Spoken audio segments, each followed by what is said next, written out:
বিকেলের নাস্তা বা বাচ্চাদের টিফিনের জন্য সহজে কিছু বানাতে চাইলে আজকের রেসিপিটা দেখে নিতে পারেন। হাতের কাছে থাকা উপকরণ দিয়েই এই নাস্তাটা বানানো যায় আর খেতেও অনেক বেশি মজার হয়। সমোসার জন্য ময়দার গোলাটা মাখিয়ে নিব। এখানে একটা বাটিতে 1 কাপ নিয়েছি ময়দা, হাফ চামচ লবণ দিচ্ছি, হাফ চামচ দিচ্ছি কালো জিরা, 2 টেবিল চামচের মতো রান্নার তেল দিয়ে দিয়েছি। এখন শুকনো ময়দাটাকে খুব ভালো করে মাখিয়ে নিব। সমোসার জন্য ময়দার গোলা তৈরি করতে তেলের পরিমাণটা একটু বেশি দিতে হবে। শুকনো ময়দাটা মাখানোর পর যখন এরকম হয়ে যাবে, খুব সহজে ভেঙে যাবে না, তখন বুঝতে হবে এটা একদম ঠিক আছে। এবার নর্মাল তাপমাত্রার পানি অল্প অল্প করে দিয়ে একটা গোলা তৈরি করে নিতে হবে।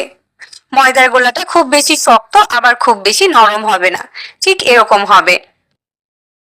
এবার এই ময়দার গোলাটাকে 10 মিনিটের জন্য রেস্টে দিয়ে দিচ্ছি।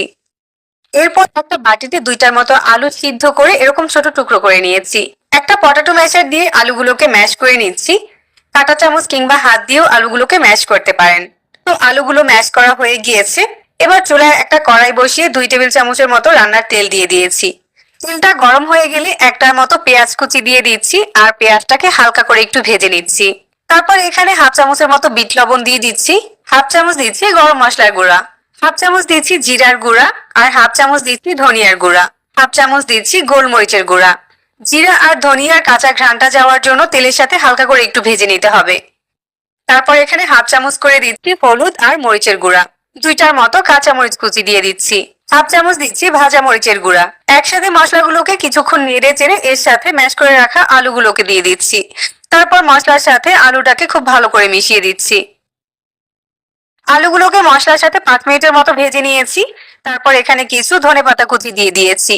ধনেপাতাটাকে নেড়ে চেড়ে আলুর সাথে মিশিয়ে আলুর পুরটাকে চুলা থেকে নামিয়ে রাখছি। এই সময়ের মাঝে ময়দার গোলাটা খুব ভালো করে সেট হয়ে গিয়েছে। এবার ময়দার গোলাটাকে অর্ধেক করে নিচ্ছি। এখান থেকে একটা গোলা নিয়ে বোর্ডের উপরে রেখে পাতলা করে বড় সাইজের একটা রুটি বেলে নিচ্ছি।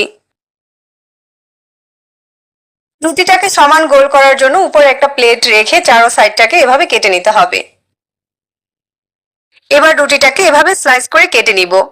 একটা রুটিকে আমি 8 ভাগ করে কেটে নিয়েছি। প্রতিটা স্লাইসের উপরে রেডি করে রাখা আলুর পুরটাকে গোল করে দিয়ে দিচ্ছি। তারপর এভাবে সাইডে একটু পানি লাগিয়ে 2 সাইডটাকে এভাবে ভাঁজ করে দিচ্ছি। এখন রুটির যে বাড়তি অংশটা আছে ওটাকে ছুরি দিয়ে এভাবে করে একটু কেটে নিচ্ছি আর উপরে আবারও একটু পানি লাগিয়ে এভাবে করে সিল করে দিচ্ছি। সমোসাটাকে আমি ঠিক কিভাবে ভাঁজ দিয়ে নিয়েছি এটা একটু দেখে বুঝে নিতে হবে। সহজেই কিন্তু সুন্দর ডিজাইনের একটা সমোসা তৈরি করে নিয়েছি। আর প্রতিটা সমোসা ভাঁজ দেওয়ার সময় পানি দিয়ে সিল করে দিতে হবে। একইভাবে এখানে অনেকগুলো সমোসা তৈরি করে নিয়েছি। এবার এই সমোসাগুলোকে ডিপ ফ্রিজেও সংরক্ষণ করতে পারেন। সমোসাগুলো ভাজার জন্য কড়াইতে হালকা করে তেল গরম করে নিয়েছি।